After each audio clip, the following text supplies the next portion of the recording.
è come un faro che illumina tutta la città. Gratis. Il sogno di un genio che non si lascia sfuggire l'ironia.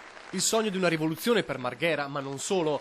Non smette di lottare per il suo progetto Pierre Cardin anche nella serata di festa in suo onore. C'è l'emozione per il premio del Leone d'Oro e il riconoscimento del Consiglio regionale ai cittadini veneti o di origine veneta che sono diventati eccellenza nel mondo. Io mi domando se è un premio grande per una persona o se è la persona di Pierre Cardin che rende grande questo premio, questo Leone del Veneto.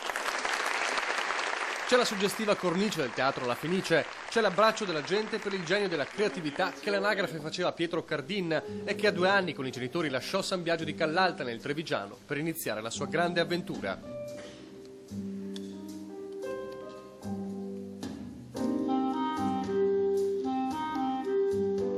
Ma l'uomo di uno delle più importanti griffe della moda nel mondo ha questo desiderio ancora inespresso, il suo Palais Lumière.